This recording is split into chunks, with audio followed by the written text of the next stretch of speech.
দীর্ঘ প্রায় 9 বছর পর নবম দশমের শিক্ষক নিয়োগের পরীক্ষায় বসলেন বাঁকুড়ায় 14,433 জন। 26,000 চাকরি বাতিলের আবহে আজ নবম দশমের শিক্ষক নিয়োগের পরীক্ষা। সারা রাজ্যের সাথে বাঁকুড়া জেলাতেও নবম দশমের শিক্ষক নিয়োগ পরীক্ষায় বসলেন পরীক্ষার্থীরা। প্রশাসন সূত্রে খবর, বাঁকুড়া জেলাতে এবার 33টি পরীক্ষা কেন্দ্র করা হয়। মোট পরীক্ষার্থীর সংখ্যা ছিল 14,433 জন। দুপুর 12টায় শুরু হয় এসএসসি শিক্ষক নিয়োগ পরীক্ষা। চাকরি হারিয়ে এক পরীক্ষার্থী জানান, মনের ইচ্ছা না থাকলেও পরীক্ষা দিতে হচ্ছে। শীর্ষ আদালত সহ রাজ্য সরকার মৃত্যুর মুখে ঠেলে দিয়েছে, তবে চাকরি ফিরে পেতে ফের লড়াই লড়ব বলে তিনি জানান। বাঁকুড়া থেকে মানিক কর্মকারের রিপোর্ট। তারপর 9 বছর পর প্রথম এসএসসি পরীক্ষা শুরু হচ্ছে, কি বলবেন? ভালো খবর দিই, দেখা যায় কি হয়। প্রিপারেশন তো আমাদের হয়েছে মোটামুটি, দেখা যায়। নিজে কতটা প্রস্তুতি নিয়েছেন?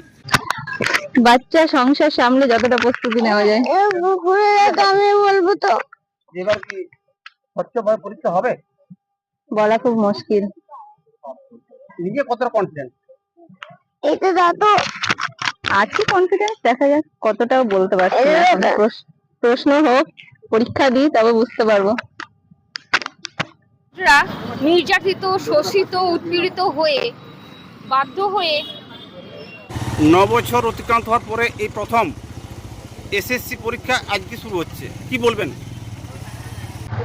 পরীক্ষা হওয়াটা খুবই আনন্দ দিচ্ছে, কিন্তু সময়টা খুবই কম পাওয়ার জন্য প্রিপারেশন সেরকম নিতে পারিনি।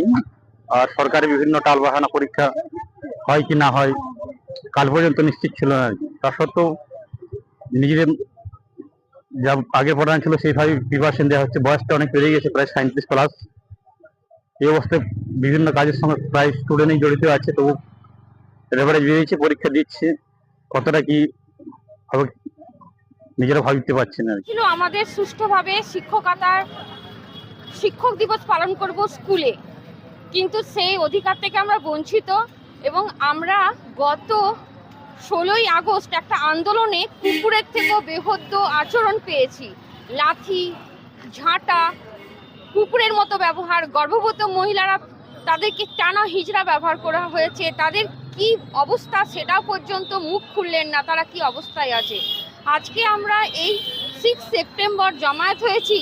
শিক্ষকতার যে তিনি একটা উপহাস করলেন আমাদের কথা না ভেবে, তার প্রতিবাদ স্বরূপ। এখনো যদি তার কথা কানে না যায়, আমরা কিন্তু আজকে শপথ নিলাম মাস্টার থেকে আমরা মাস্টারদা হতে বাধ্য হব। আজকে উনি 4 সেপ্টেম্বর উনি যে শিক্ষক দিবস করলেন, সেখানে উনি অযোগ্য শিক্ষকদের গ্রুপ সি এর চাকরির প্রতিশ্রুতি দিলেন, কিন্তু যাদের চাকরিটা খোয়া গেল, যারা যোগ্য হয়েও যোগ্য সম্মান পেল না, পেটে তাদের লাথি পড়লো, যারা জেনারেল হয়ে এক্সেমপ্টেড ক্যাটাগরি হয়ে রইল, যারা ওয়েটিং লিস্টে পড়ে রইল, তাদের জন্য কি আপনার কিছুই বলার?